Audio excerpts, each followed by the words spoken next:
Alrighty, so today I am going to be solving number 11. So for number 11, we are provided a graph and we have to fill in these blanks. So the first thing you want to do is you really want to find the line that cuts the graph in half, because that helps you figure out a lot of the answers. But over here, these are pretty much keys for me that really help me figure out a lot of the answers. So for average value, you do max plus min divided by 2.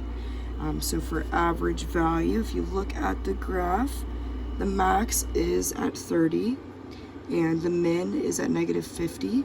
So you do 30 plus negative 50. So that is going to give you an answer of negative 10 once you divide it by 2.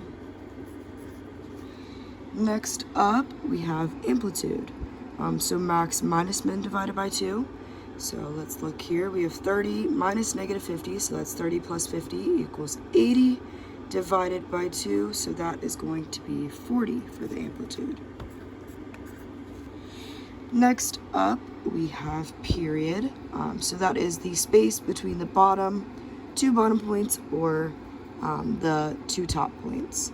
So if you look over here, this is at about 1, and this is at about 21. So 21 minus 1, that gives us a period of 20. And lastly, we have horizontal shift.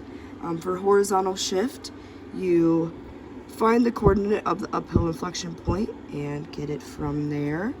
So this is the uphill inflection point, and that happens around 6.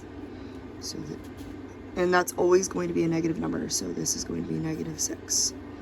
Alrighty, so then A is the same as amplitude. If you look over your amplitude, we got 40. B, we'll do that in a second. Let's do the easy ones first. So D is the same as average value. Average value is negative 10. And then 2 pi over period. So 2 times pi, let's type this in the calculator.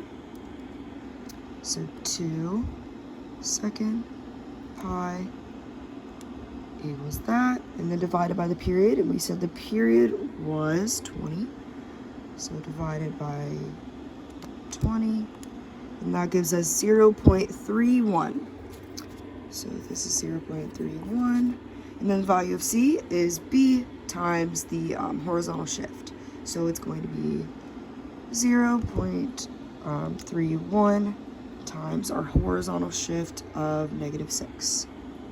Negative 6, that gives us negative 1.86.